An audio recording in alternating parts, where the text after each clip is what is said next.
آپ کہتے ہیں کہ مناظر اسلام کسی کو کہا جائے نا، وہ یا مناظر اسلام ڈاکٹر ذاکر نائک ہیں یا مناظر اسلام انجینئر محمد علی مرزا صاحب ہیں، وہ ہیں مناظر اسلام۔ جس طرح سے آگے کھول کے باتیں کر رہے ہیں، ان کو کسی فرقے کی تو نہیں پڑی نا، کوئی فرقہ ان کو غلط کہے گا۔ آج ہزاروں فرقے جو بنے ہوئے ہیں وہ انجینئر محمد علی مرزا صاحب کو برا کہتے ہیں، کیونکہ وہ حق کی بات انہوں نے لوگوں تک پہنچانے کی کوشش کرتے ہیں، پھر بھی یہ لوگ ان کے پیچھے لگے ہوئے ہیں۔ کیوں لگے ہوئے ہیں؟ کیونکہ حق انہوں نے بتایا، احادیث مبارکہ کے نمبرز انہوں نے بتا کے رکھ دیے ہیں، نمبرز بتا کے کہتے ہیں کہ فلاں حدیث میں یہ بات لکھی ہوئی ہے۔ قرآن پاک کے ریفرنس دے کے سورت بھی بتاتے ہیں، ساتھ ورس بھی بتاتے ہیں کہ فلاں آیت میں یہ بات لکھی ہوئی ہے، آیت بھی کھول کے آپ کے سامنے رکھ دی ہے، اور سب کچھ آپ کے سامنے کھول کے رکھ دی ہے، اور کیا آپ کے سامنے بیان کریں گے بتائیں؟ اور پھر بھی علماء سو ہیں جو ان کے خلاف باتیں کرتے ہیں۔ کیوں خلاف باتیں کرتے ہیں؟ کیونکہ وہ کسی مدرسے میں نہیں پڑھے ہوئے، کسی مدرسے میں ان کے پاس ڈگری نہیں۔ اور یا اسلام میں کون سی ڈگری ہوتی ہے؟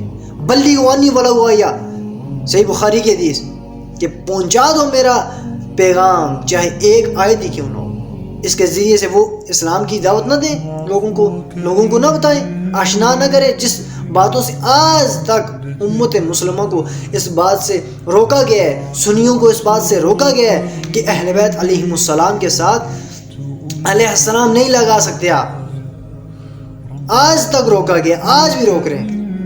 وہ دیکھیں صحیح بخاری، مسلم، سنن ابی داؤد، جامع ترمذی، ان حدیثوں میں یہ بات، حدیث کی کتابوں میں یہ بات ملتی ہے۔ عربی عبارات آپ اٹھا کے دیکھیں، ان میں یہ بات لکھی ہوئی ہے کہ اہل بیت علیہ السلام کے ناموں کے ساتھ علیہ السلام لکھا ہوا ہے۔ جا کے پڑھیں، میں ریفرنس بھی انشاءاللہ دے سکتا ہوں، سنن ابی داؤد میں موجود ہے، صحیح بخاری میں موجود ہے۔ حضرت فاطمہ الزہرا سلام اللہ علیہا کے نام کے ساتھ عربی عبارت ہے جو اس میں لکھا ہوا ہے علیہ السلام، اور اردو میں ترجمہ کرنے والے نے اسے علیہ السلام کو رضی اللہ عنہ کر دیا۔ یہ دوگلا پالیسی ہے، یہ کیا ہے؟ یہ اسلام کے ساتھ غداری ہے نا، یہ اہل بیت علیہم رضوان و علیہم السلام کے ساتھ کیا ہے؟ بغض ہے، بغض اور حسد ہے۔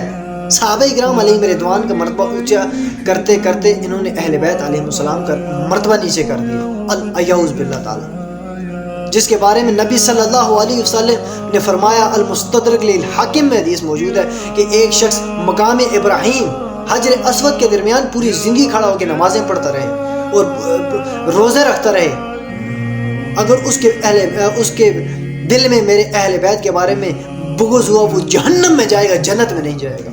اللہ اکبر، استغفر اللہ، اللہ معافی دے کہ اہل بیت علیہم رضوان علیہم السلام ایسی ذوات ہیں کہ جن کے بارے میں بغض دل میں ہوگا وہ جہنم میں جائے گا، جنت میں نہیں جائے گا۔